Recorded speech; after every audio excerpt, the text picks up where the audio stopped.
Thoughts are the language of the brain, feelings are the language of the body. And how you think and how you feel creates your state of being. Nobody changes until they change their energy. The moment you start feeling whole in gratitude, your healing begins. The moment you start feeling abundant, you're generating wealth. The moment you're in love with yourself and in love with life, you're going to attract your success. Well, I think for some of us to wake up, we need a wake-up call. I was in a triathlon in Palm Springs, California. I was on the biking portion of the race. A four-wheel drive vehicle catapulted me out of my bike, and I wound up breaking 6 vertebrae in my spine.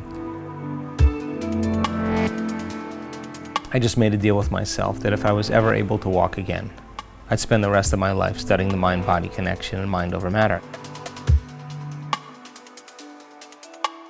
We're talking about your nervous system becoming the greatest pharmacist in the world. Once people start breaking through and they wrap their mind around this, health and wellness can be as infectious as disease. So I would love to see the world more loving, more peaceful, more healthy. Because when you believe in yourself, you believe in possibility. And when you stop believing in possibility, you stop believing in yourself.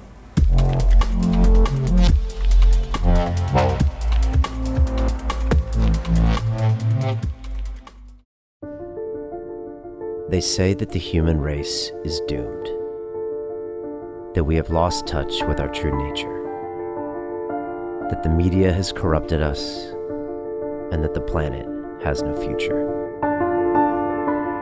I disagree. I believe that humanity is full of hope, and that our salvation lies within each one of us. My name is Brian Rose, and my job is to listen, the oldest method of learning known to man. Each week I seek out individuals that are changing the world, people who are living and thinking in a different way. Their stories will challenge your beliefs, make you question your choices, and perhaps inspire you to change. I never planned on doing any of this, but now I can't stop. Join me on this mission and make humanity something we can all be proud of. It's time for you to man up, to once and for all tell your mind who the fuck is boss. I need a fucking answer. What's it gonna be? I don't know what it is about this fucking sport, but it attracts people that really need to do deep work on themselves.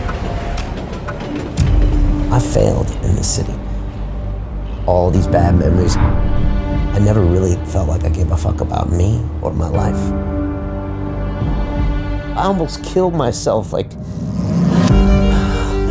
Think about something that is going to drive you when it really hurts. Some kind of demon you want to fight. This is not Pussy Man, this is Iron Man. Under pressure reveals true character. What are you gonna do? You're gonna be in Chattanooga, May 20th or what?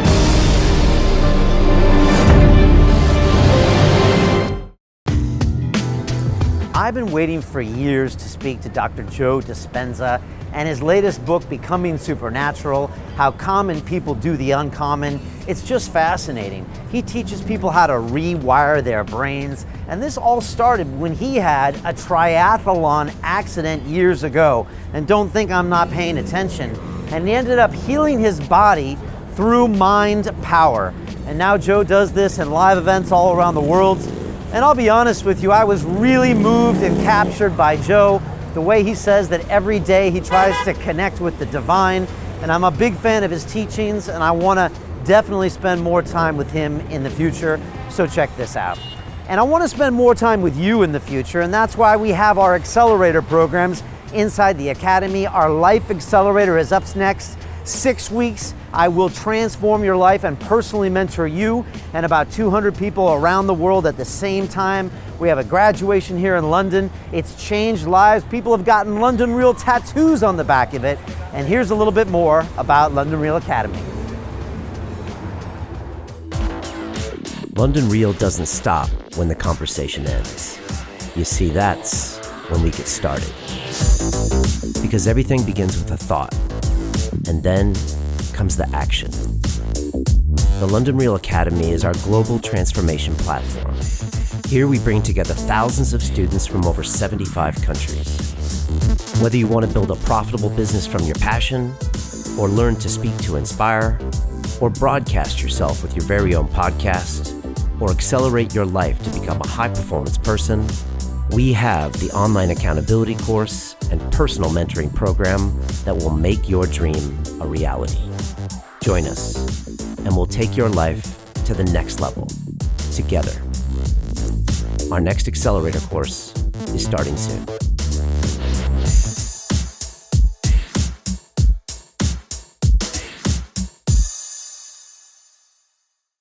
This is London Real. I am Brian Rose. My guest today is Dr. Joe Dispenza, the New York Times bestselling author, international lecturer, researcher, and educator. You focus on the intersection of neuroscience, epigenetics, and quantum physics, driven by the conviction that each one of us has the potential for greatness. You teach people to rewire their brains and recondition their bodies to make lasting changes. Your latest book, Becoming Supernatural, explains how common people are doing the uncommon. Dr. Joe, welcome to London Real. Thank you for having me, Brian. It's great to have you here. I'm curious, when you're taking that plane and you're landing into London, what's the kind of vibe or feel you get from this city, the people here, the energy? What do you get? Well, there's two cities. I mean, I travel all over the world. I mean, there are two cities to me that have the unique quality that when you land, you feel like you're part of the city. And it's New York and London, because so many people are from somewhere else besides London or even the UK that you're immediately taken up and you're included as part of the culture. So it's a great place. There's a great energy here. We've done several events in London, and we've had close to 50 different cultures in our events. So a lot of diversity, and I think people are really hungry to really try it out, to apply it. Has this place changed over the years? Yeah, for me, I mean, I was coming here a little over 25 years ago, and wow, the cuisine is amazing now. I mean, you can get great food. I think, but mostly I think it's happening around the world. I think people are waking up because of information, and I think that in an age of information, ignorance is a choice, and so many people, by gathering information, are becoming empowered, and they're making better choices for themselves. And not only is it happening in the UK, but it's happening all around the world. Do you feel like you get different types of questions or different attitudes, say, in the UK and Europe than US or Asia? There was a stronger distinction 15, 20 years ago when you went to different countries or different cultures, because each culture had its unique environmental impression. For example, you know, the Germans, when we did events in Germany 25 years ago, they wanted to know the 7 functions of the hippocampus, from the most important to the least important. They were very into knowledge and philosophy and information. Take a culture like the Italians. They could care less about the knowledge, they just wanted the experience. And because of globalization, because information is connecting so many people, you're seeing kind of a dissemination of that uniqueness, and more people are more connected. So you see the Italians studying and wanting knowledge, you see the Germans wanting experience, you see cultures beginning to merge a little bit more. So I think that there's a nice change that's going on because of information. I want to talk about some of your work for the last 30 years. I want to talk about the book, but first I want to ask you about something that happened in 1986. And the reason this means a little bit more to me is because on May 20th, in 37 days, I'm doing my first Ironman race. And I've been challenged to do it. I've been training, but I've never actually had that experience where I'm going to jump in the water with 3,000 people and bike and then run. And, you know, look, I'm excited, but I'm also not sure what's going to happen. Yeah. But I don't think you would be sitting here in this chair unless you went out for a similar triathlon back in '86, and it's an important part of your journey. I was wondering if you could tell us what that was all about. Well, I think for some of us to wake up, we need a wake-up call. And in 1986, I got the call. I was in a triathlon in Palm Springs, California. I was on the biking portion of the race. I was making a turn, and there was a police officer on the corner. He was pointing at me and telling me to make this turn. And there were two cyclists on the corner, and I swung around the cyclists and passed them. The problem was the police officer had his back to the oncoming traffic. So when I passed the cyclists and I made the turn, this four-wheel drive vehicle going about 55 miles an hour catapulted me out of my bike, and I wound up breaking 6 vertebrae in my spine. And the compression from the force of hitting the ground compressed the vertebrae. They're called compression fractures. And when you compress volume like that of material, it's got to go somewhere. So it went back on my spinal cord. And because of the way that I landed and that I flexed forward very hard, the top vertebrae, T8, thoracic number 8, compressed more than 60%, and the arch that the spinal cord passes through broke like a pretzel. So I had multiple compression fractures. I had bone fragments on the cord, and I had the neural arch of T8 broken. So the typical protocol for that is what's called Harrington rod surgery, where they do a full laminectomy. They cut off all the back parts of your vertebrae. In my case, base of my neck to the base of my spine, screw in these stainless steel rods. The action of screwing the rods into the vertebrae could cantilever the spine off the cord and make some room. But if it doesn't work, you still have the same condition. And so they told me if I didn't have the surgery, I'd probably never walk again. And so I had 4 opinions from 4 of the leading surgeons in Southern California. Scripps Hospital, 2 were from Scripps and 2 were from JFK in Palm Springs. Yeah, it's my hometown, Scripps, yeah. So I decided against the surgery, and I just thought, hell, I'm not going anywhere, I'm not doing anything, I'm laying face down. And there's an intelligence that lives within each and every one of us that's giving us life. And that intelligence is consciousness, and consciousness is awareness, and awareness is paying attention. So I reasoned maybe it was paying attention to me. So I thought, I better start paying attention to it. So I said, let me see if I could connect with it. If I could connect with it and give it a plan, a template, a design. And when I was happy with that design and I was completely present, I would surrender my creation to this greater mind, because I certainly couldn't do the healing, but it knew how to heal. Anyway, 6.5 weeks of absolute hell. I couldn't get my mind to do what I wanted it to do. I'd start reconstructing my vertebrae in my mind, and then the next thing I know, I'd start thinking about, am I going to live in a wheelchair? Should I sell my home? Should I sell my practice? And I became aware that I kept focusing on what I didn't want to have happen instead of what I do want to have happen. So I realized that when you're under stress or some type of trauma, that the hormones of stress cause us to always focus on the worst case scenario. That's what survival's about. So after 6.5 weeks, I started getting on top of it. And it took me about 3 hours every day in those first 6.5 weeks to go through it, and I was never satisfied. But about 6.5 weeks, I felt like I hit a tennis ball right in the sweet spot. I went through the whole thing. I never lost my focus, because if I lost my focus, I would have to start all over again, because it wasn't clear. When I went through that process, Brian, and I made it through, something clicked, and all of a sudden it got easier, and my body started to respond to my mind. I mean, quickly. My pain levels dropped, my neurological condition changed, I felt like I had more energy. What took me 3 or 4 hours to do, I was doing in 45 minutes, and all of a sudden my body started healing. And so I was back on my feet in 10.5 weeks. I was back in my life at 12 weeks. I was training again at 12 weeks. And what did doctors say about this? Well, the doctors were absolutely clear that I would never walk again, and they were absolutely clear that I had a head injury, that I was not fit to make those decisions. In 1986, you just didn't do that back then.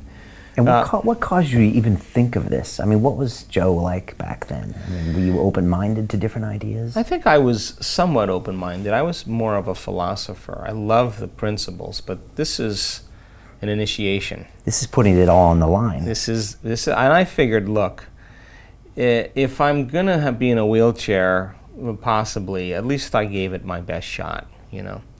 And so they told me that if I didn't have the surgery, they'd have to put me in a body cast for 6 months to a year. So when I went back to see one of the doctors who was the medical director at Scripps Hospital in San Diego, he was blown away and was so happy for me. He was the one that was giving me the hardest time, and he just couldn't believe it. So during that time, I just made a deal with myself that if I was ever able to walk again, I'd spend the rest of my life studying the mind-body connection and mind over matter, and I've been doing that since 1986. Thanks to that cop. Thanks to him, yeah. And what do the doctors say when you come and say, look, this is what happened to me? You know, what do doctors tend to say when you say, look, this person healed themselves through the power of mental energy, as opposed to what they are trained on, which is, okay, let's cut them open, you know, let's do these things from a physical perspective? Well, look, let's talk about it on a few levels. I don't recommend that everybody do that. In fact, if it was a patient that I was attending to, I would recommend the Harrington rod surgery back then because there was a lot of problems. But fast forward to today, and this is a time in history where it's not enough to know. This is a time in history to know how.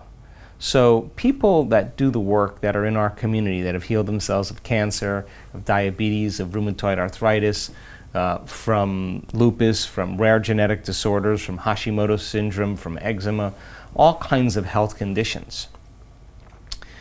At the beginning of their journey, when the doctors did not approve of the choices they were making, and were making some type of prophecy that they were going to die within a certain amount of time, when those people showed up in the doctor's office, and it happened several times, and the doctor said, "What did you do?" and the patient explains it, and comes down to, I epigenetically signaled new genes in new ways. Every day I changed my state of being. I memorized emotions from the past and reconditioned my body to the emotions of the future. It was hard, but I'm happy that I did it. And all the doctors, now are saying, I wish all my patients were like you. It's a huge change because evidence speaks louder than any voice. And I'm very evidence-based. And so we have this new normal taking place, this consciousness that's beginning to awaken, that's beginning to impress the morphic field. Every time somebody does that, that's an experience that winds up in the field that people can have access to. And I think that there's a quickening happening in the world, and because of that, more and more people that are taking the chance to step outside of convention that were once considered foolhardy and insane, because once they pull it off, they're a genius or a mystic or a saint. There's more support for people to do that. And so every time somebody pierces this veil, it gives people permission to do the same.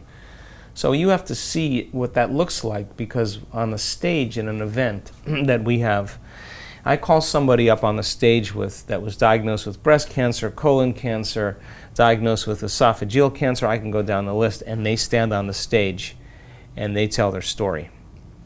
And it's not that they look like a movie star, a sports figure. They're not all buff, they're not all young, they're not all beautiful. They're just a common person. And you hear the story of how they did it. You hear about their past, you realize what initiated the disease, and then you Emotional trauma, maybe. Emotional trauma, one trauma, or two traumas, and then how they had to overcome the emotions from their past. Now think about this.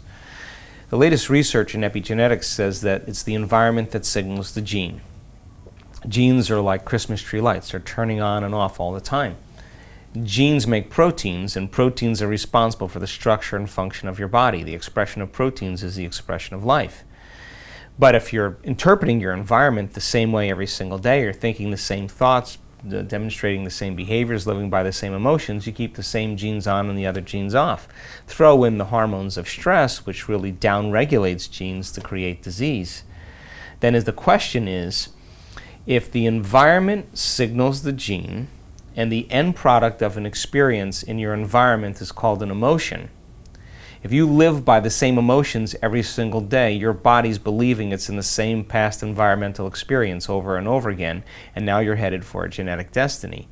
So then, can you signal the gene ahead of the environment? And the answer is absolutely yes. Because when you begin to embrace an elevated emotion and you combine it with a clear intention, and you're totally in the present moment, your brain and body don't know the difference between what's going on out there and what's going on in here. Your body believes it's in some experience in the external environment that's producing that emotion. And all of a sudden, the stronger the emotion you feel from an inward process, the more you pay attention to the thought or the image in your mind, you're creating a long-term memory. And all of a sudden now, you begin to downregulate the gene for disease and you begin to upregulate the gene for health, and that gene begins to make a new protein, and that protein begins to make a new hormone or a new chemical or an expression of something, a new chemical that's going to begin to affect other systems in the body. So, and that's what happens on stage. There's a lot of energy in the room. No, that's what happens when a person finally breaks through. Right, and that can happen. That could happen in our event, but it could be a person who it took them 2 years to do it. Right. But the evidence suggests that acute conditions, our medicine is so great for acute conditions. You break your arm, you have appendicitis, you're not going to go to an acupuncturist. You're going to get immediate care. Chronic conditions require a lifestyle change, which means you have to start making different choices. You got to start examining the way you live your life and the choices you make and the thoughts you think and how you manage your emotions. And so the beauty behind all of this is that just like an infection spreads amongst the community and creates disease, once people start breaking through and they wrap their mind around this, health and wellness can be as infectious as disease, and we're seeing it happen. And so those doctors they wish they could prescribe this for their patients because they're seeing the results, but you can't prescribe a patient. The patient has to really maybe come to you and really believe this to make it happen. Sure, and as I said, it's not for everybody. I mean, because after 8,500 brain scans, I can tell you that you and I are at our absolute best when we get beyond ourself. And getting beyond yourself is the work. So a physician then who sees a person make great strides because they're managing their emotions, that they're paying attention to their thoughts, they're making better choices, they're not in a self-destructive pattern. Now physicians a lot of them become my colleagues and saying, whatever you're doing, keep doing it because it's making our job easier. So the drug that they administer sometimes doesn't heal the disease. It really helps the person maintain a certain quality of life or health, maybe. But we're talking about your nervous system becoming the greatest pharmacist in the world, because when you begin to realize that you can make your own pharmacy of chemicals equal to any drug that you take just by changing how you think and feel, wow, the person all of a sudden becomes empowered, and our students are doing it. So you wrote a book a bit about the placebo effect, and is this when you first started thinking about this whole concept? Well, I wrote the placebo because I started becoming fascinated with the idea that you can give someone a sugar pill, a saline injection, or perform some false surgery or treatment, and a certain percentage of those people will accept, believe, and surrender to the thought that they're getting the actual substance or treatment. And they begin to program their autonomic nervous system to make the exact pharmacy of chemicals equal to the substance that they think they're taking. So then it begs the question, is it the inert placebo that's doing the healing, or is it the body's innate capacity to heal by thought alone? Because that pill is a symbol of possibility. All it is a symbol. The doctor says, this is a great new drug that's going to help with depression, and the person begins to think about the idea that they could get better. They're selecting a new potential in the quantum field. And then all of a sudden, a certain percentage of those people will get enthusiastic and theos, filled with God, inspired, optimistic. They start changing their emotional state. They're combining a clear intention with an elevated emotion, and they're changing their state of being. And all of a sudden now, I began to realize Do you need the sugar pill? Do you need the saline injection? Or can you teach a person, instead of putting their faith and belief in something exogenous outside of them that would do the healing to change their state of being, can they just select a new potential in the quantum field instead of focusing on a known, focus on an unknown and revisit that unknown every single day until it becomes a known? And all of a sudden, you'll see people's depression go away, their anxiety go away, and they're not using the placebo any longer. They're healing by changing their internal states. And so that's when we started seeing those changes taking place. Before I wrote the placebos, it was a landslide. So that's when I started measuring, doing all the brain scans and the HRV monitors and the genetic tests and the immune system tests and the telomere tests, because we now know that it's possible. And so person doesn't need the exogenous or external substance. They can move into a state of being without it. So I thought, once I understood the mechanics of the placebo, I could teach this process even better, and in fact, you can. And the medical community kind of acknowledges that it's an incredible effect. I remember I saw a 60 Minutes show on this like 5-6 years ago, and they were like, yeah, it's amazing. And then they never seem to go beyond that. Yeah. It always just seems to be this weird mystical unknown, and then the medical community goes back to what they do. Sure, well, you can't do a study right now, any drug-related study, without having a triple-blind placebo test. And placebos, just so you know, they range from working anywhere from 10% to 100%. Imagine that.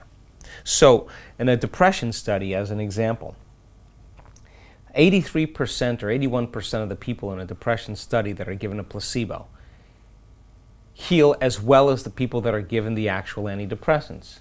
Now, there's brain scans to show changes in their brain before and after. It means then they're making their own pharmacy of antidepressants by thought alone. And it took them 6 weeks, 8 weeks of taking that placebo every single day. Now, this is an important point, because most people think, oh, I did the exercise or the meditation once and my conditions should go away. Well, even in the depression study, 6 to 8 weeks of taking a placebo. Every time they take the placebo, they remind themselves that they're going to get better. They change their emotional state. Sooner or later, that becomes their new state of being. May take people 6 to 8 weeks of doing the work every single day where they start noticing significant changes in their health. So I'm a pragmatist. And if you're telling me something that's science-based, the question that I ask is, how am I going to apply this to my life? So as people begin to gather this information, I now know that every time we learn something new, we're making new connections in our brain. That's what learning is.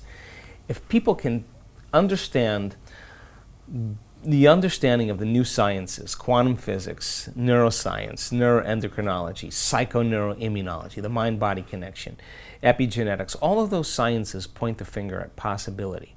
And if I can instruct them in a way that they begin to piece together the model, when I feel like we're at a certain point where the comprehension is right, if they can turn to the person next to them and explain it in the workshop, if they can't explain it, it's not wired in their brain. But if they can explain it, they're beginning to install the neurological hardware in their brain in preparation for an experience. So then if I can set up the conditions in the environment and give them the proper instruction and allow them to surrender enough into the present moment, a certain percentage of those people are going to get their behaviors to match their intentions. And when they do, they're going to experience something new. And the experience then is going to produce an emotion, and they're going to feel unlimited, and they're going to feel whole, they're going to feel invincible. And the moment they feel that emotion, now they're teaching their body chemically to understand what their mind is intellectually understood. Now they're embodying the truth of that philosophy by initiating it, which means if you've done it once, you should be able to do it again. And if you can repeat the experience over and over again, you'll begin to neurochemically condition your mind and body to begin to work as one. When you've done something so many times that your body now knows how to do it as well as your mind, now you're mastering that philosophy, and now you're in a new state of being. So we have to go from philosopher to initiate to master, from thinking to doing to being. And once you get to that point where it now becomes innate in you, becomes who you are, then you've memorized an internal state independent of the conditions in your external environment. That's when you begin to master your environment or master your life. And yeah, we're swimming upstream. It goes against convention, it goes against beliefs. How do you teach that to someone who walks into one of your events and is so deep down in the hole, you know, just traumatized by their environment, in the victim mode, you know, attached to everything physical? I mean, how do you get them out of that, get them looking at things differently? Or am I not describing the worst case scenario? Well, no. We have people that come to our events with very serious health conditions. We have people that have come to our events because of post-traumatic stress and childhood traumas or traumas from battle or war. We have people that want new jobs, new relationships, new careers, new opportunities. Some people just want a mystical experience. Some people just want to understand how to create a better life for themselves. So we have people at all different stages, but I really don't care. Because whatever it is that is your vision, you're just going to have to be passionate enough to invest your attention and your energy into that future over and over again, so all of a sudden you start seeing feedback in your life. So you gather a community of people, 750 people, 1,000 people, 1,500 people, whatever it is. But there's a good critical mass number for you. I mean, you find you get some great results when you get into the 4 figures. Yeah, but I've seen it in small events. We run private retreats at times for only 100 people, and it's the same. Okay. It's just that what I want to do is dovetail all those new sciences and make it so simple and reason with people, pure reason, to get them to the point that if they begin to make measurable changes, they should begin to see results. And in the beginning, I can tell you that first day or 2 days at an event, there's pushback. Because everybody will say, yeah, I want this, I want that, but we step outside your comfort zone. You learn more about yourself and about others when they're outside their comfort zone. So I push them outside the comfort zone. How?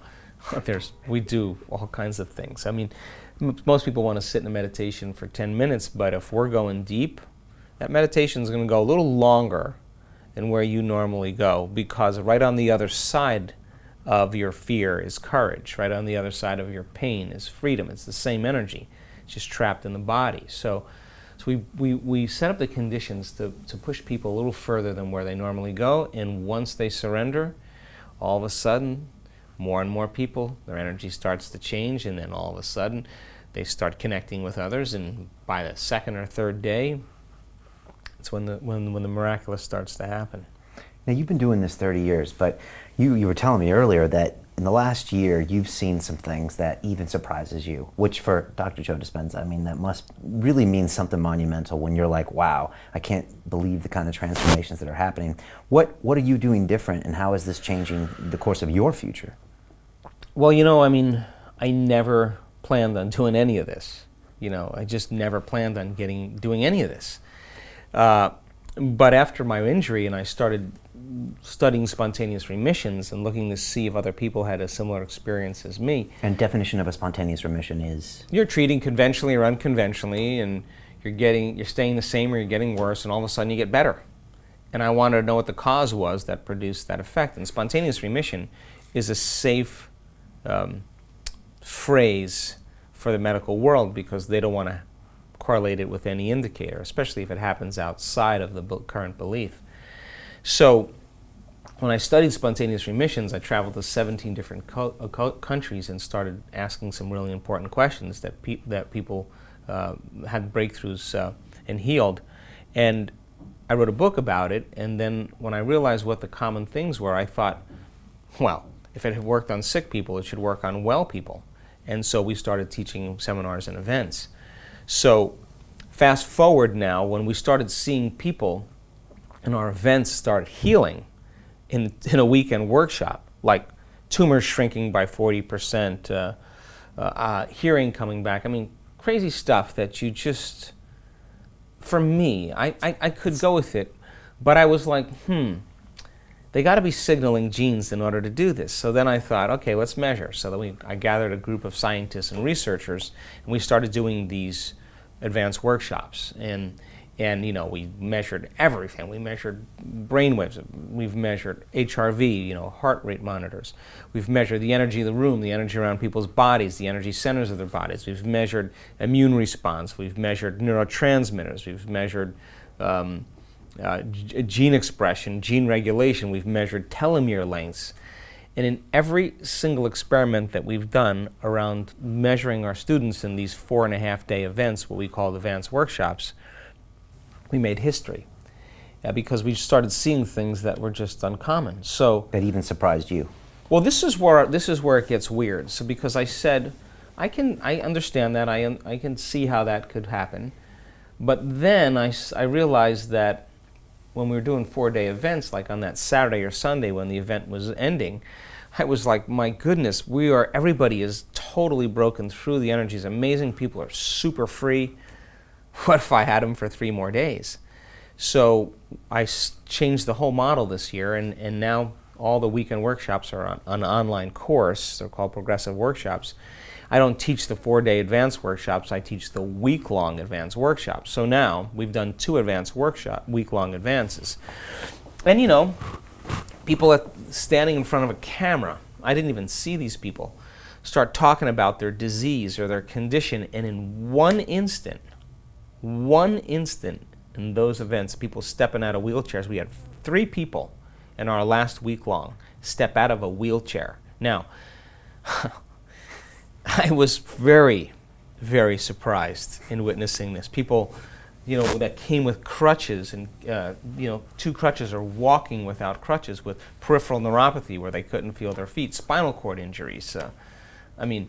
It just turned into this insane, it was miraculous. And when I asked at the end of the event, how many people have had a healing or change in their health condition, I thought maybe I would see in our second event, a group of 850 people, I thought maybe we'd see 20. It was 150 people that stood up. And we started passing the mic around, and stories were outstanding. Some latent systems must have been switching on in these people's bodies, because they walked out of there completely different than when they arrived. Now, half of it is getting people past that point. The other half is just the fact that as the energy starts to change, every time you react, you draw from an invisible field of energy surrounding your body, and you turn it into chemistry. And the vital field of energy that's being emitted from your body shrinks a little bit. Keep reacting every single day because of some threat in your external environment, real or imagined. You keep doing that, you draw more and more energy from the field, and you have no vital energy for growth and repair. In fact, you feel like you're more like matter and less like energy, more like particle and less like wave. And when we're driven by the hormones of stress, which is about 70% of the time for most people, we force outcomes. We control outcomes. We try to predict outcomes. We fight for outcomes. We manipulate outcomes because we're matter trying to change matter. And there's only a certain amount of things you can do, right? You compete, you do all those things. But when you begin to open your heart and you begin to regulate an elevated emotion. That sounds like my life as a banker, by the way. Yeah, for a lot of people. Yeah, it was forcing it. And, Yeah. you can force it to a certain extent, at least you think you can. It'll make you sick. Yeah, It'll make you sick. it'll get short-term potential quote-unquote gains, Right. But then it's transient. So when people start to open their heart and they start creating an elevated state, and you can train people how to do this, and we measure it, the heart begins to beat in a more coherent way. It begins to produce a measurable magnetic field, 2 to 3 meters wide. That's frequency, that's energy, and all frequency carries information. So now the person lays the intent, the thought on that frequency. And the more elevated the emotion, it makes sense that that thought can only be carried by an emotion that's equal to that thought. In other words, you can't feel unworthy and have the thought of abundance. That energy, or suffering, that thought can't be carried on that energy. It's got to be carried by an elevated state. So, as you're sitting next to a person who's breaking free and opening their heart and giving up guilt for joy, giving up fear for courage, whatever it is, and they're regulating those states, and I'm sitting next to you, and our fields begin to interfere, all of a sudden, if you're coherent and I'm coherent, we're going to create a bigger wave. The higher the amplitude, the higher the energy in the room. So you have 750 or 850 or 1,000 people doing this, there comes a critical mass moment where I just have to get out of the way, because now I'm no longer, it's already happening. There's a momentum that's going. And so at the last two advanced week-longs, we do what's called coherence healing. And I talk a lot about the research that was done out of Yale University about the field and biological systems. And you set a person down, they're laying there, and you have, we call it the cage. You put 8 people around them, 3 on this side, 3 on this side, head and feet. And they begin to raise their energy, and they get beyond themselves. They connect to the field. In other words, that's an important part of it. That's a very important part. You can't be thinking, my back hurts or my knees hurt, because if you're doing that, you're not there. You can't be thinking, how long is this going to go? If you're thinking about time, you're still in 3-dimensional reality. If you're thinking, am I doing this right or am I doing it wrong? You still haven't gotten beyond your analytical mind. But if people have been crossing the river of change for 5 days and we start doing the coherence healing towards the end, and all of a sudden they know how to put their attention on that field beyond their hands, they know how to open their heart, they know how to get beyond themselves. And I'm standing on the stage and I'm watching people laying on the floor without being touched. Their bodies are convulsing. Nothing's touching the ground but the back of the person's head and their heels. They're in an arch like this. And the people are just sitting there, and they're unaware of it. And that's energy affecting matter. Change the field, you change matter. And I'm witnessing this in the last 2 events, and people who had broken necks and walking with canes getting up afterwards and saying, I have no idea what just happened, but I have never felt that amount of love move through every cell of my body. That's what I want to be the new norm. That's what I want to be common. And it just takes getting beyond yourself and then directing your attention in the right way, and it becomes a skill. And we've got enough measurements now to know that you can make it a skill.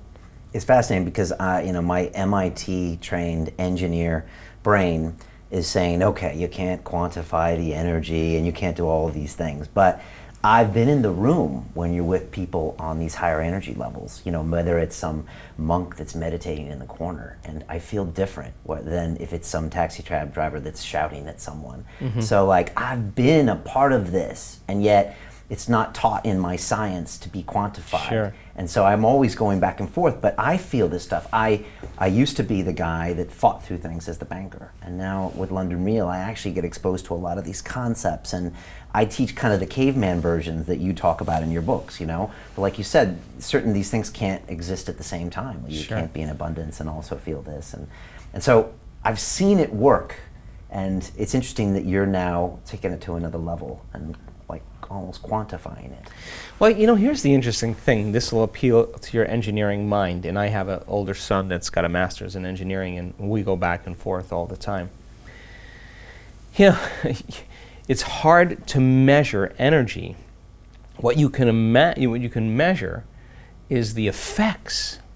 It's better to measure the effects of a shift in energy or a shift in consciousness, and you can measure the downward causation of that. And God, after looking at so many brain scans, I can tell you that the moment you get beyond yourself, the moment you disconnect from your identity, you're not a male, you're not American, you're not an engineer, you're not a dad, you're not an athlete, you're not a name, you get beyond all of those things. That's the moment you begin to connect to a greater field of information. Now, once you're there, once you're nobody, no one, nothing, nowhere, and no time, you're pure consciousness.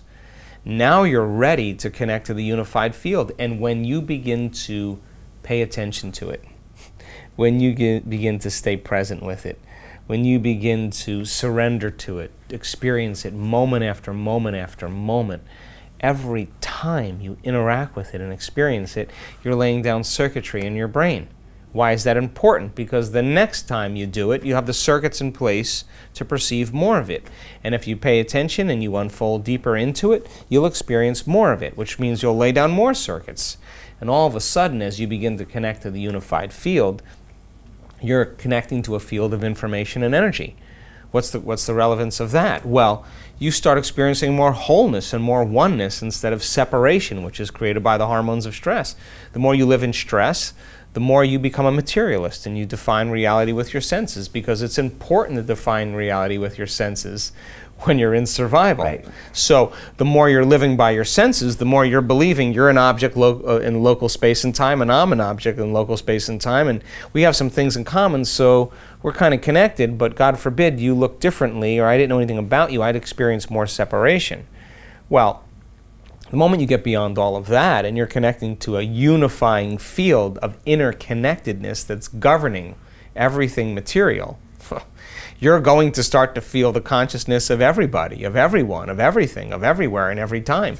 You're going to experience less separation and more wholeness. And the more whole you feel, imagine, the less lack you have in your mind. You feel like you already have everything you need. And there are biological changes that go on. You see the front of the brain started talking to the back of the brain, the right side of the brain talking.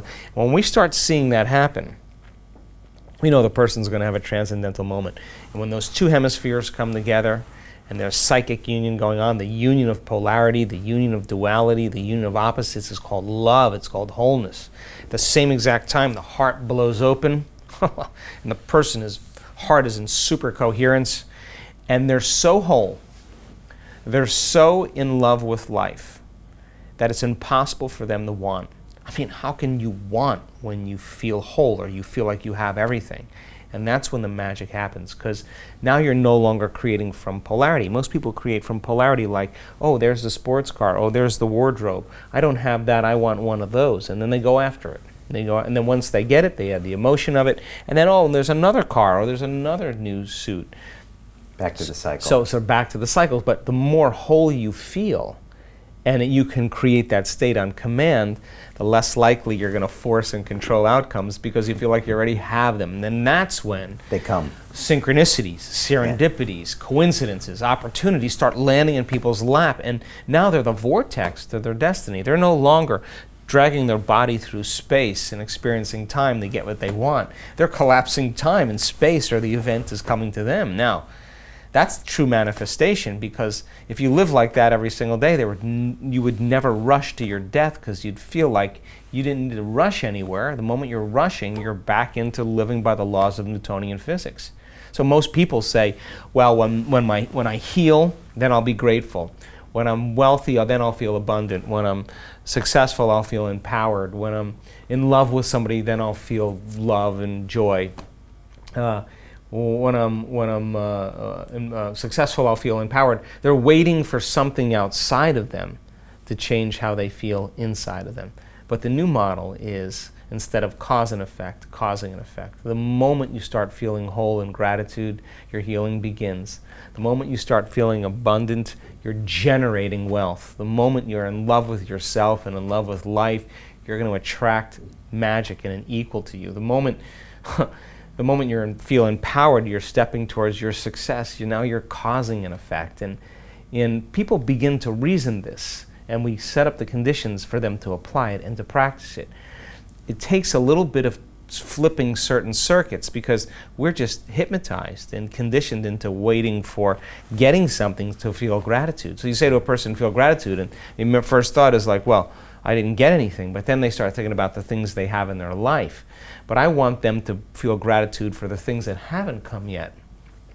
Because gratitude, the emotional signature of gratitude, means it's already happened.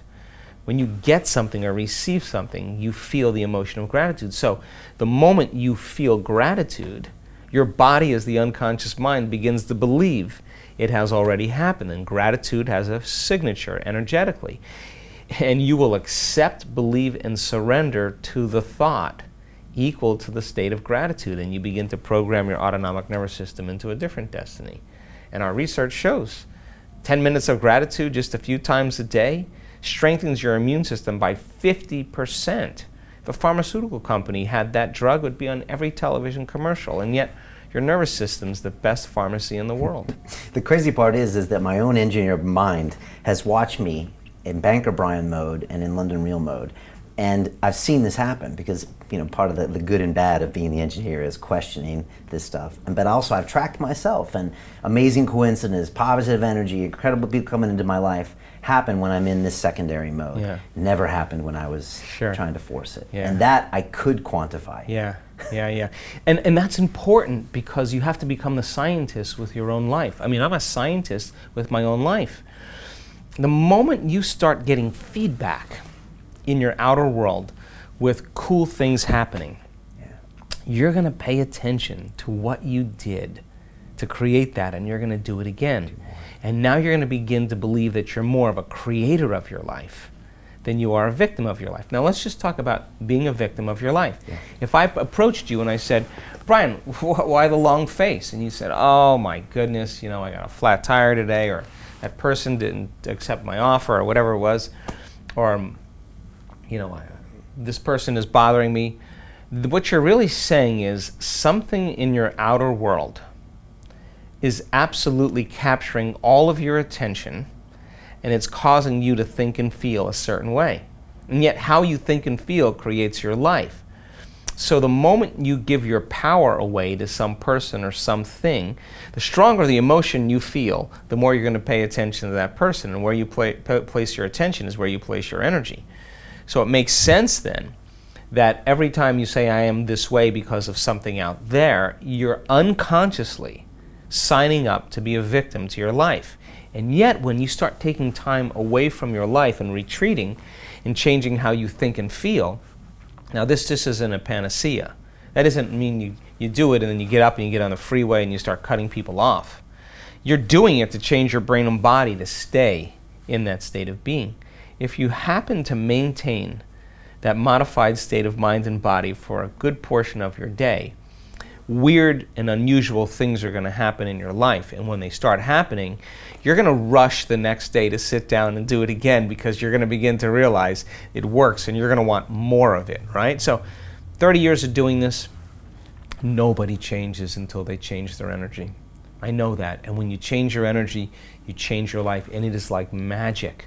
So getting people beyond their habituations, their hardwired attitudes, their emotional addictions, and causing them to step into the unknown, that void, the biological, the neurological, the chemical, the hormonal, the genetic death of the old self. They got to be in that river of change, and they got to be in that place of uncertainty. And the hardest part about change is not making the same choices you did the day before. And the moment you start making new choices, get ready. It's going to feel uncomfortable. It's going to feel unfamiliar. There's going to be some uncertainty. You can't predict the next moment. You're in the unknown. So most people, they run back to the familiar and they say, oh, this feels better. No, it feels familiar. It doesn't feel right. It feels familiar. And yet the person who crosses that river and says, what thoughts do I want to fire and wire in my brain? What behaviors do I want to demonstrate? The act of closing your eyes and rehearsing the behaviors you're going to demonstrate in one day begins to install the neurological hardware in your brain to look like it already happened.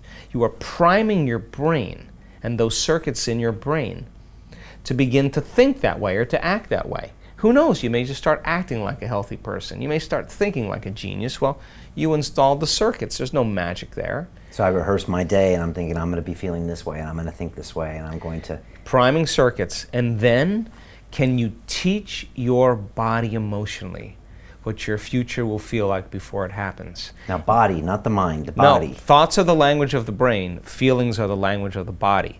And how you think and how you feel creates your state of being. So then, you can't get up from your meditation and feel the same way. If you do, nothing happened.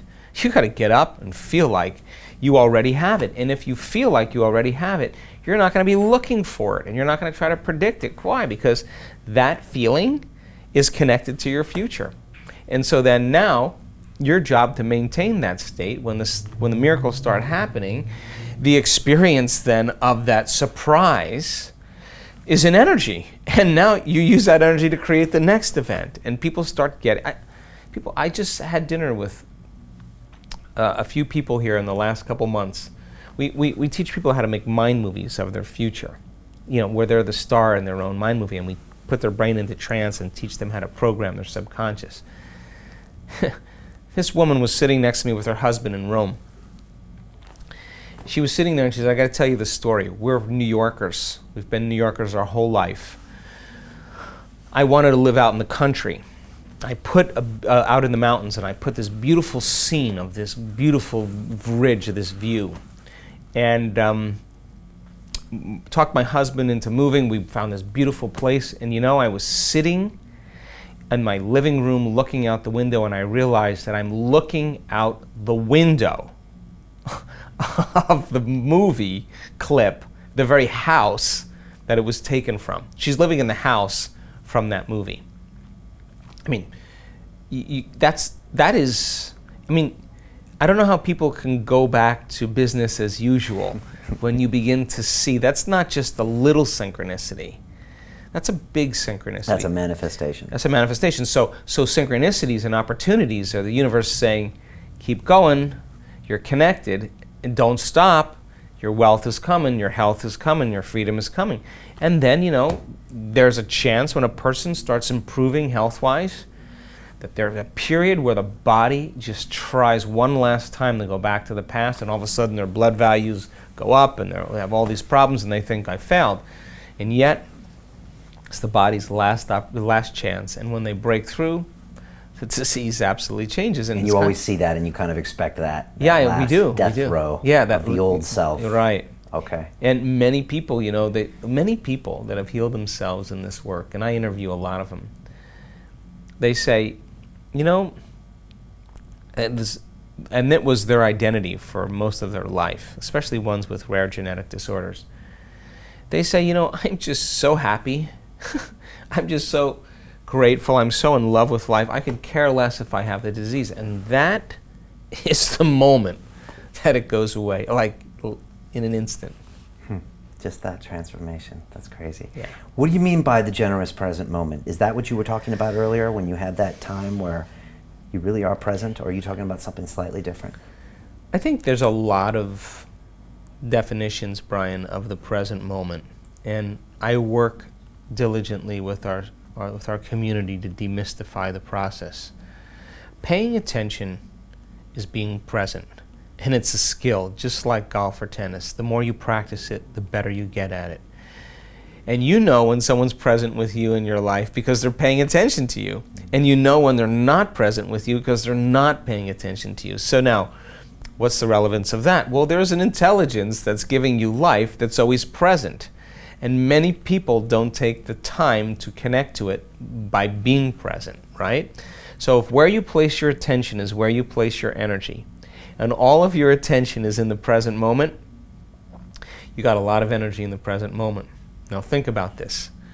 When I talk about being present, I'm saying that once you fall into the generous present moment, according to the quantum model of reality, all possibilities exist in the eternal now. So most people, they wake up in the morning, they come back to their senses. Your brain is a record of the past. It's an artifact. It's circuits of everything you've learned and experienced to this moment. So people wake up in the morning and then they think about their problems. Those problems are connected to certain people, certain things at certain times and places. The moment they start thinking about the problems, they're turning on the circuits from the past. They're memories. All those memories are connected to emotions because emotions are the end product of past experiences. So that problem has the feeling of disgust, frustration, anger, judgment, hatred. And if how you think and how you feel creates your state of being, and thoughts are the language of the brain and feelings are the language of the body, that person's entire state of being is in the familiar past. And when you're in the familiar past, you crave the predictable future. So then what happens next? They come back to their senses, they sit up, they check their cell phone, they do their WhatsApp, they do their Twitter, they do their text, they do Facebook, they take a picture of their feet, they post it on Facebook, they tweet something, they check one email, they check another email, they check the news, and now their entire brain is connected to everything known in their life. Then they stand up and they go through a series of routine behaviors. They use the toilet, they go to the kitchen, have a cup of coffee or a cup of tea, they go in the shower, they wash themselves the same way, they put on the same clothes, they walk out to the kitchen, they eat cereal with the same spoon, facing the same direction. They drive to work the same way. They do the same things, see the same people, and push the same emotional buttons. And they do this every day. So Now their body is programmed into a predictable future based on what they did in their past, and they lost their free will to a program. And so now, if you're not getting up in the morning being defined by a vision of the future, then you'll be predictable in your life. You're left with the old memories of your past. So then, as I said, the stronger the emotion that you have with some problem or person in your present reality, the more you're going to pay attention to that person or problem. And if where you place your attention is where you place your energy, all of your energy and your attention is going to all these different people and problems and places. And now, every one of those people and problems and places has a neurological network in your brain. Throw in a little chemicals of stress, and now as you shift your attention from one person to one problem, you're activating those circuits. And if you're measuring a brain that's doing that, it's very incoherent. When the brain's incoherent, you're incoherent. So then, when I talk about the generous present moment, the person is sitting there and the body's going, well, it's 8 o'clock in the morning. You normally get pissed off, you normally get frustrated when you're in traffic. And we're on a schedule here, and, well, you're not in traffic, you're sitting with your eyes closed. The body goes, well, let's just get a little irritated, right? And you make that person become aware that that feeling of irritation is the body craving that addictive emotion, and you settle the body back down into the present moment, and you unfold back into possibility. Every time you do that, you're reconditioning the body to a new mind, and you're telling it it's no longer the mind, that you're the mind. And now your will is getting greater than the program. And then the body says, well, it's 11 o'clock. This is normally when you check emails and judge everybody that sends you an email. And now you're sitting and the body's looking to judge. And then all of a sudden you get images in your brain of your ex or your coworker or whatever. And all of a sudden you realize that that emotion is connected to them, and you settle the body back down into the present moment, and you lower the volume to that emotion. And when you do that, you take your attention off that person or thing, and now you're breaking your energetic bond with everyone and everything in your life. And now you're calling energy back to you. Now that is available energy to heal. That's available energy for you to design a new destiny. And when that energy comes back, it's chaotic energy. The person's going through this disturbance internally, and yet they're working with their body, and there'll come a moment, the body's the animal, just like training an animal. Sooner or later, it's going to surrender to the mind, and when it does, there's a liberation of energy.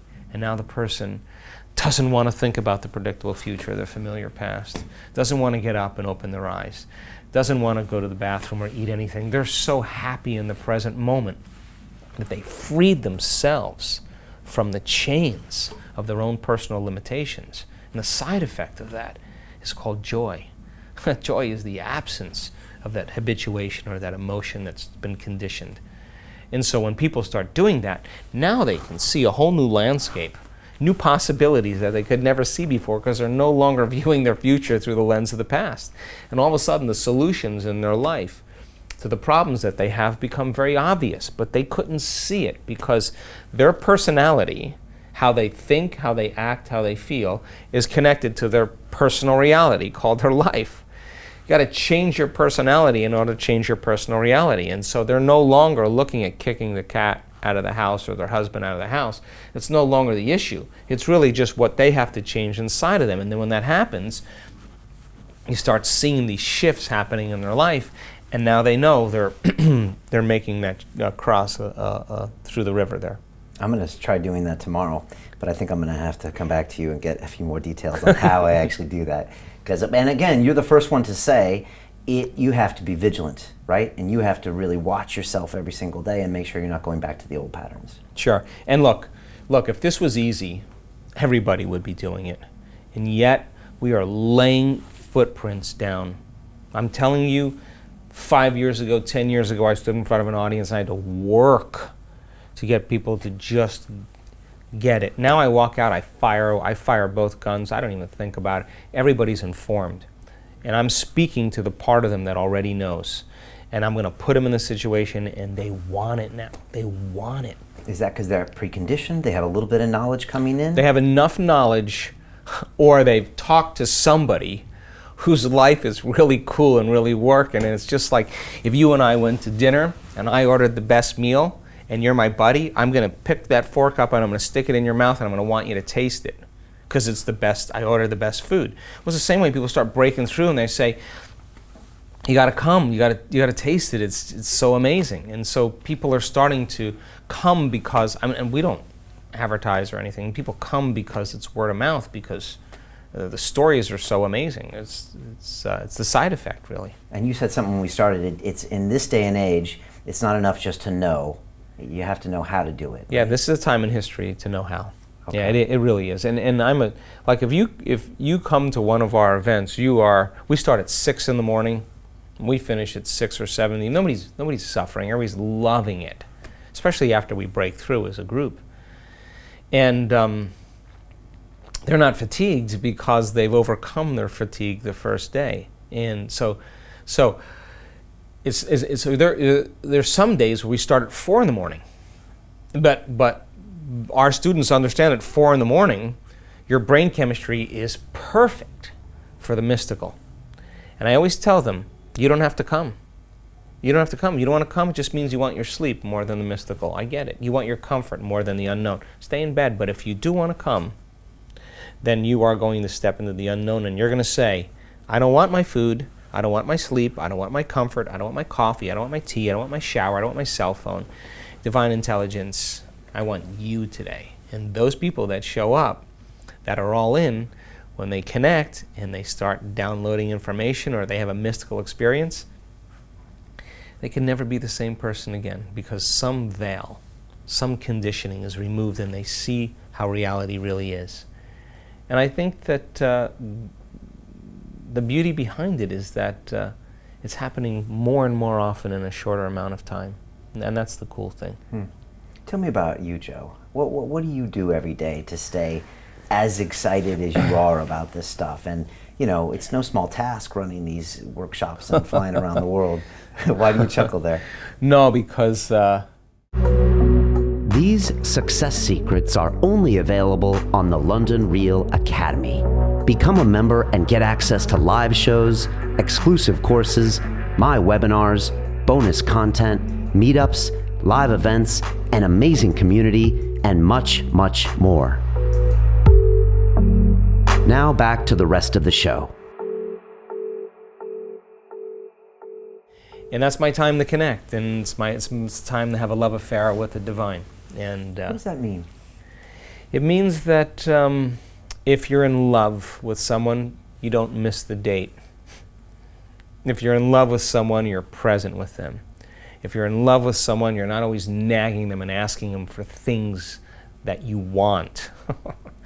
You know, you're present and you're speaking in a way that it can be heard, and you're listening in a way to allow a person or someone to speak.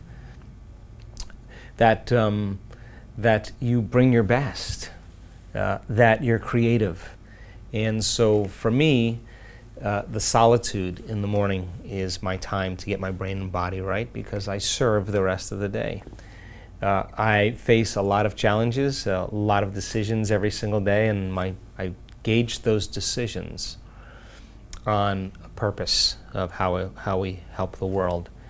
I believe that if you have 3 types of stress, physical, chemical, and emotional, you have 3 types of balance, physical, chemical, and emotional. So I work on all 3 of those. I take care of my body, I exercise, I eat well. I'm not a fanatic about food, but I do my best to eat, you know, as best I can. And from an emotional standpoint, that's the work. And I think if you get 2 out of 3 of those in order, the third one always comes around. If you get more physically balanced, more emotionally balanced, you'll be more chemically balanced. You get more chemically balanced, more emotionally balanced, you're going to be more physically balanced. So, but I love life. I mean, I love this journey we're on, and I think we all negotiated to be here at this time. If you stay on this path 20 years from now, what does this day look like for you 20 years from now? I mean, wow. Are you doing the same things? Are the audiences bigger, or is there just more people that are open-minded to these ideas? You know, Brian, I there's such a quickening going on in the world right now. I mean, if you're alive and you haven't felt that spiral of intensity that just seems to get more and more chaotic and more disorderly and more things are happening in a shorter amount of time. I don't think we can, I think the age of controlling that is over. Things will never be the same. I think systems are unspiraling. I think beliefs are unspiraling. I think cultures are unspiraling. I think everything's unspiraling, and that's a system. That's how it works in nature, that biology, everything moves towards disorder before it reorganizes. So I'm very optimistic that something greater is going to reorganize out of all of this. Now, do I say I have all the answers? I absolutely don't. Am I on the journey and just dissecting this to give people some tools to live a better life? Yeah. Do I know where I'm going with it? Well, I have a vision of what I would like to see humanity be like. And that if we had a culture of people that were heart-centered, that really cared for one another, that was really loving with one another, that really supported and cooperated and communicated, that were less seduced by the media and politics. And the way you seduce people is with emotions. But if you have your emotions in check, you can see the hidden meaning behind all of that. So my interest is to help in some measure or some way change the world, that it's a more peaceful, more loving place. And I always tell the advanced students, you have no idea what you're doing today, who it's going to affect tomorrow. Here's an example. A woman that came to one of our week-longs was diagnosed with HIV. And within a very short amount of time, she healed herself of the virus. RNA, everything negative. She did a testimonial. We put that testimonial on our website. A woman in a village in Africa who has a little smartphone sees this woman who healed herself of HIV. Now, in Africa, as you know, everybody has HIV. Your parents, your friends, your brother, your sister, everybody, it's just a common disease. It's unfortunate. So she called, the woman from Africa got a hold of this woman in our work, and the woman in our work said, look, I know you don't understand English that well, but just keep practicing, keep practicing. If I can do it, you can do it. She started doing the meditations. It's a very interesting story. She kept going to the doctor, and she healed herself of that HIV virus, but the doctor didn't tell her. It only took 4 nurses to show up at her hut after hours with the blood tests and all the scans showing her that she was HIV negative. Like, she found that person, right, and got the answer to her solution because the network is becoming more refined. Who knows how many people in that village who saw her do it could start shaking their head like the 4-minute mile saying, well, she can do it, I can do it. What did you do? And all of a sudden it just becomes something that I think we're innately wired to do. So I would love to see the world more loving, more peaceful, more healthy. I would love to see the deceit and competition and war and violence and prejudice diminish because you feel so good, you feel so whole, you feel so in love with life that the moment you start judging or the moment you start competing, you would lose that feeling, and you would never want to lose the feeling. And I think that's not something you have to try to do. I think it's a side effect of doing this work well. What scares you? Let's see, I'm not afraid of death. Because you're connecting with the divine on a regular basis. I've been to that side enough times to know that we're eternal. I think one of the fears that I have is being not finishing everything that I want to do, and just not having enough time. So I'm doing my best, to make a difference. Yeah. What keeps you awake at night? God, I love the middle of the night to unfold thoughts. Like, for example, when I run an advanced event, I very rarely sleep during the night because I have so many things in my mind and so many downloads. I stay up at night because it's my best time to think if I do. But I'm a deep sleeper when I do sleep because I'm up early. But if I am up, it's usually, how am I going to serve better? How am I going to serve more? Those are the questions I ask. Or how am I going to communicate a better way for my staff to see what I see? That's mainly the things. Yeah.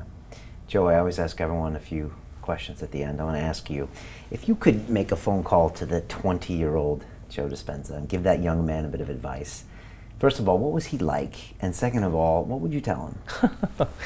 I was not a normal 20-year-old. I believe you. At 20 years old, I was doing 3 hours of yoga a day from 4 in the morning till 7 in the morning. I was going to class and practicing not taking notes so that I could stay in the class, learn everything, read a reference, and not have to study. That's how I lived. I was working on my black belt at the time. If I was to say anything to that kid, I'd say lighten up a little bit and have a little more fun. Okay. Black belt in what? What was the martial art? At Tang Soo Do. Tang Soo Do. Okay. Yeah. Actually, that was in San Diego. That was. There were some good Tang Soo Do studios in San Diego. Korean, right? Yeah, right on Grand there. Grand. Yeah. I trained at that studio. Yeah. I sparred with that family. Yeah. Wow. All right. So maybe relax a little bit. I'd probably relax. How do you do 3 hours a day of yoga when you're 20? I mean, no one had heard of yoga back then. I know, it was crazy. I read a book called The Autobiography of a Yogi, and I don't know, it just kind of lit me up, and my roommate and I would just get up at 3:55 every morning. 5 minutes, take care of yourself, we'd be out on the floor at 4 in the morning. We never missed a day. It was. I learned more about the body during that time than any textbook I ever read. Yeah. So I'd probably tell him to lighten up a little bit, to have a little more fun, but by the same means, it was such an important time for me in my own personal growth. Second part of that question, best advice you ever received? You know, could have been from, well, anybody, maybe even a student or a martial arts instructor or the divine. Probably from my mother. In tough situations, she would always say to me, do what makes you happy. That's what I do. That's what you do. Yeah. Lastly, to that 20-year-old that's watching us now out there, and these days could be anywhere, you know, as you know, Africa, Russia, America, Europe, what advice do you give to them? You know, we are caught up, whether it's these mobile devices and the digital world. I mean, let's be honest, our emotions are being controlled by some very, very intelligent companies in Silicon Valley, and I love what they do and respect what they do, but you know, sometimes we're just hijacked a lot of time. And what you're talking about today is understanding to control your emotions. What do you tell them? Well, I raised 3 kids, and I have 3 great kids because I raised them with a lot of these principles. Of course, you can do anything. That would be the first thing I would tell a 20-year-old. I would tell them to spend time in nature, to do something where you go from a narrow focus like this to an expansive, open focus. Like my deal with my kids was all 3 of them have to do something in nature. They can use technology as much as they want. And so my oldest son's a big wave surfer. My daughter's a rock climber. My younger son is a sailor and a kiteboarder and a surfer. And when they lay their device down to be out in nature, they're not thinking about any of that anymore. They completely disconnect. And you have to disconnect from technology because you'll hijack your pleasure centers in your brain if you overdo it. And you won't find pleasure from anything if you overdo it. So spend time in nature.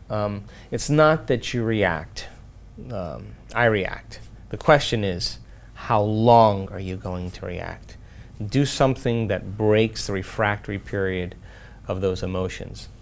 Everything you study, everything you learn every single day should have an application towards it.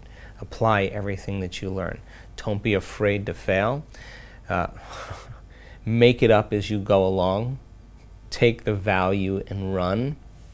Never stop giving, never stop questioning the reality, and make sure you have time for yourself, because when you invest in yourself, you invest in your future.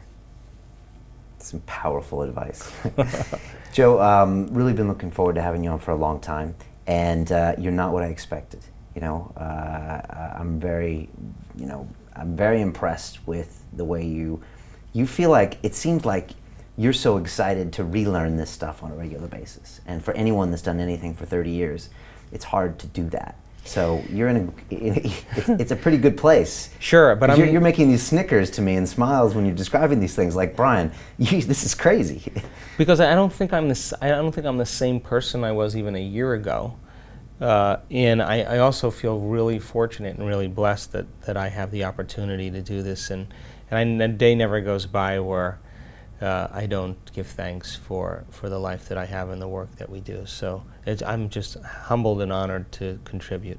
Well, thank you for contributing today and just opening people's minds. I can't believe anyone couldn't watch this and just see some small part of this in their behavior patterns that they deep down inside know they shouldn't be doing. And so it's whether they're willing to take the action and do the work and get uncomfortable. But this leads to a completely different reality. And if you don't do it, like you said, it's just on repeat every single day. And I think that people that don't do it just don't believe it's possible. Because when you believe in yourself, you believe in possibility. And when you stop believing in possibility, you stop believing in yourself. And so it's just that to get started. The book is Becoming Supernatural. There's a lot more in here than what we covered. We probably need another 2 hours to go through it. Yeah. All sorts of science, case studies, and things that you've experienced. Your 7-day workshops sound like they're not to be missed for transformational experiences. I know you've got more coming up here in Europe and around the world, and it's your website is drjoedispenza. drjoedispenza.com. And there'll be online training as well from what's going on there. So it sounds like the best thing is for people to get prepped online and then kind of show up for that. Yeah, I think the first step is for people to maybe do a progressive workshop. That's a 24-hour course. They get the course for I don't know how many months, but they get to study it and practice. There's meditations in there, there's science in there, there's PowerPoints, and they just get it. And when they digest all that, then they can join us for a week long and join a community of people that are really super cool people.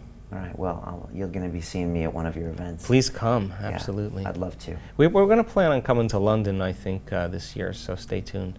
Excellent. On London Real, we say it's about the journey. I wish you well in yours, Joe. Thank you so much for your time. Thank you so much, Brian.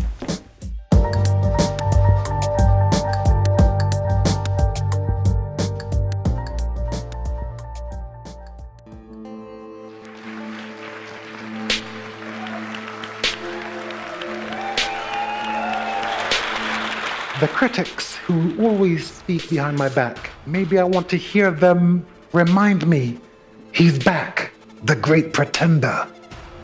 I hope this time he gets hurt. I love these guys. They give me fuel. If you want to reach your objective, you want to achieve it, you're going to have to be obsessive. You're going to have to be obsessed. Feel what you do. Feel it. If you're not feeling it, it doesn't matter. It's Chris Eubank Jr. How do you explain his prowess in the ring? Junior has that obsession, that genius, that magic. Genius is obsession, but it's in one area. You studied the sweet science for so much of your life. How do you walk away from it? Do you miss it? You can't walk away from it. I am it. And even when I dance, really I'm boxing. The credit belongs to the man who's actually in the arena, whose face is marred by dust and sweat and blood, the one who strives valiantly. What was the worst day of your life, and how has it shaped you as a human being? When I fought Nigel Benn, I stood like this. It was to mask this. A risk must be taken. That's why you are London Reelers. That's why we're here. We're tired of sitting still, watching it happening for others. Let's do it.